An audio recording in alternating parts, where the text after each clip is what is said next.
আমরা উন্নয়নের জন্য একজন ভালো মানুষ চাই।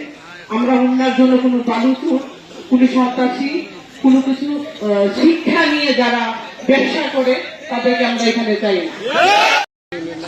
আপনারা এখানে অনেকেই আছেন যারা আমার বাবার তুল্য, ভাইয়ের তুল্য এবং সন্তানের তুল্য।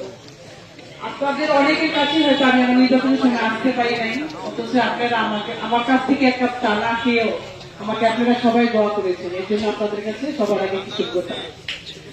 আজকে যে ভদ্রলোকের জন্য আমরা এখানে আসছি, ওনার গুণ আসলে নতুন করে বলার কিছু নাই। আপনারা আমার চেয়ে ভালো অনেকেই আছেন যারা ওনাকে খুব ভালো করে চিনেন। আমরা উন্নয়নের জন্য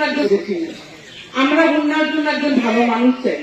আমরা উন্নয়নের জন্য কোনো বালুচুর, কোনো সন্ত্রাসী, কোনো কিছু শিক্ষা নিয়ে যারা ব্যবসা করে তাদেরকে আমরা এখানে চাই না। আর আমি আসলে দুজন মানুষ বলে গেছে কাজের ব্যাপারে। কাজ উনি একটাই উনি আজকে মানে মহিলাদেরকেও পাঠাচ্ছে কাজ দিয়ে। অনেক জায়গায় আমরা দেখতেছি যে কাজটা উনি ইস্যু করে যে 2000 টাকা না 2500 টাকা করে দিবে। উনি তো এটা ওনার নিজের ঘর থেকে বা বাবার ঘর থেকে দিবেন। যদি সংসদে যায়, সেটা যদি মন্ত্রী সাহেবও যায়, যে যায় তাদেরকে সবাইকে দেওয়া হবে, তাদের মাধ্যমে হয়তো বা আমরা পাবো। তো এটা দেখানোর আসলে কিছু না। উনি ওনার নিজে থেকে কি আমাদেরকে দিয়েছে? আমাদের বকা মামলা ছাড়া আসলে আমাদের উনি কিছুই দেয়নি।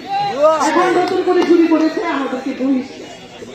উনি প্রত্যেকটা জায়গায় যায় আমাদেরকে বহিষ্কারের ভয় দেখায়।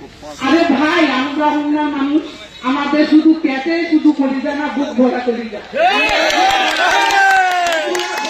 আমি আসলে এগিয়ে আসি নাই। তো উনি হয়তো জানে না যে আমরা কোথায় থেকে আসি। সে 2008 থেকে যখন ক্লাস 8-এ পড়ি তখন থেকে রাজনীতি করি। আমার হাজবেন্ডকে উনি আপনারা চিনেন, উনি সাবেক সভাপতি ছিল একে সাহেব, উনি মারা গিয়েছেন। ওনার উৎসাহিতেন কেন তার উৎসাহ দিয়ে আসলে আমরা রাজনীতিতে আসছি। তো আমাদেরকে ভয় দেখায় কোনো লাভ নাই।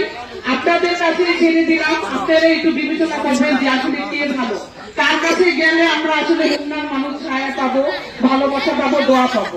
আপনাদের উপরে সবকিছু ছেড়ে দিয়ে গেলাম। আপনারাই 12 তারিখে তার ফলাফল আমাদেরকে দিবেন, আপনাদের কাছে আমরা আশা করি। আর আরেকটা কথা আমি বলি, এখানে মতিন ভাই হোক বা আরো যারা বড় বড় সিনিয়র নেতাই হোক, আপনাদের উপরে কিন্তু কেউ না, আপনাদেরকে দিয়েই কিন্তু আমরা। আপনাদের কাছে আমাদেরকে যেতে হবে, আপনাদের দোয়া আমাদের দরকার। সকলের কাছে আমরা মতিন ভাইয়ের জন্য দোয়া চাই, আমার জন্য দোয়া চাই। এখানে আমার সভাপতি চেয়ারম্যান সাহেব আছে, মুকুল ভাই, আরো অনেকেই আছেন। আমরা কিন্তু এখানে অনেক মেম্বার চেয়ারম্যান আছি সাবেক। তো আমরা সকলে আপনাদের কাছে দোয়া চাই, আপনাদের ভালোবাসা চাই। আপনাদের সকলের জন্য আমার পক্ষ থেকে দোয়া থাকবে। আসসালামু আলাইকুম, সবাই ভালো থাকবেন।